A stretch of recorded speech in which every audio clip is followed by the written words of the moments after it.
먼저 상태의 뜻에 대해 알아보면 상태란 사물이나 현상이 처해 있는 형편이나 모양을 뜻합니다. 이것만 보면 사실 감이 잘 안 옵니다. 우리가 일상생활에서 접하는 다양한 화면들을 떠올려보며 상태란 무엇인가에 대해 생각해 보겠습니다.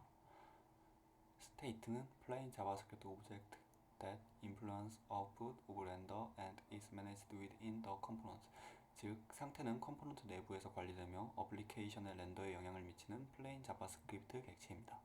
공식 문서에 나와 있는 상태에 대한 이야기인데 축약하자면 어플리케이션의 화면에 영향을 끼치는 자바스크립트 객체라고 보아도 무방합니다. 보통은 이를 통칭해 변화하는 데이터라고 일컫습니다.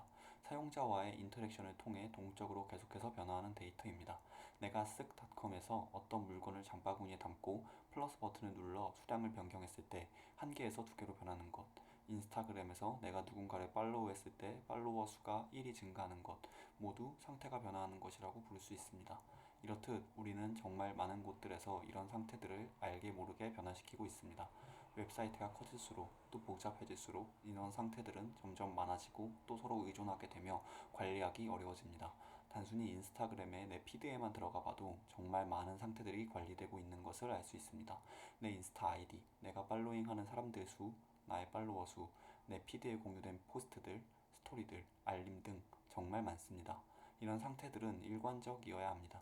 어떤 말이냐면 서로 다른 컴포넌트에서 동일한 상태를 다룬다면 그 출처가 같아야 한다는 것입니다. 예를 들어 인스타 피드에 공유된 포스트들을 보여주는 컴포넌트가 있고 그 포스트들의 개수를 나타내주는 컴포넌트가 있다고 하겠습니다. 두 가지 컴포넌트 모두 결국 내가 올린 포스트라는 데이터를 가져와 사용합니다. 만약에 내가 새로운 포스트를 하나 올렸을 때 피드에 보여지는 포스트는 11개인데 그 개수를 나타내는 컴포넌트는 10개를 나타낸다면 혼란을 느끼게 될 것입니다. 그렇기 때문에 상태의 일관성, 즉 데이터의 무결성은 정말 중요합니다. 만약 서로 다른 여러 개의 컴포넌트들이 어떤 동일한 상태를 다루면 그 데이터의 정확성을 보장하기 위해 데이터의 변경을 제한해 데이터의 상태를 항상 같게 유지해야 합니다. 이런 데이터의 무결성을 위해 Single Source of Truth 라는 방법론이 생기기도 했고 리액트에서도 이 방법론을 택해서 사용하고 있습니다. 우리가 유즈 스테이트를 통해서만 스테이트를 변경시켜야 하는 이유를 여기에서 추측할 수 있습니다.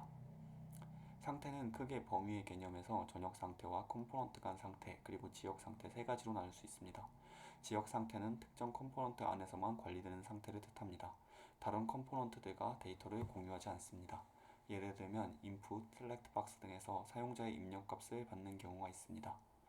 컴포넌트 간 상태는 여러 가지 컴포넌트에서 관리되는 상태를 나타냅니다. 다수의 컴포넌트에서 쓰이고 또 영향을 미치는 상태를 뜻합니다.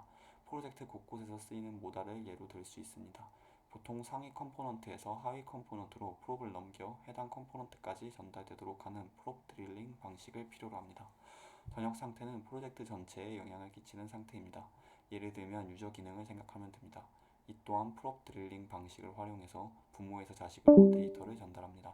프롭 드릴링이란 프롭스를 오직 하위 컴포넌트로만 전달하는 용도로만 쓰이는 컴포넌트를 거치며 컴포넌트에서 다른 컴포넌트로 데이터를 전달하는 과정입니다. 상위 컴포넌트, 중간 컴포넌트, 중간 컴포넌트, 그리고 타겟 컴포넌트 이런 식입니다. 이런 프롭 전달 과정이 많지 않다면 큰 걱정은 없지만 만약 어플리케이션이 커져서 정말 많은 과정을 거치게 되어야 한다면 그 코드의 프롭을 추적하기는 정말 힘들 것입니다. 서로 다른 두 컴포넌트에 같은 데이터가 필요하다고 할 때 각 컴포넌트가 부모-자식 관계로 되어 있지 않는 이상 각 컴포넌트 간의 직접적인 데이터 전달은 어렵습니다. 데이터를 부모 컴포넌트로 보내고 다시 그 데이터가 필요한 컴포넌트로 전달해야 합니다. 하지만 이렇게 프롭 드릴링이 많아지면 이 프롭이 어디에서 왔는지 확인하기 정말 어려워집니다. 물론 상태가 어디에서 왔고 어디를 거쳐서 어디까지 갔고 이런 걸 다 기억하고 있을 수 있다면 정말 좋겠지만 상태가 많아지고 어플리케이션이 복잡해질수록 프롭을 추적하기는 점점 힘들어질 것입니다.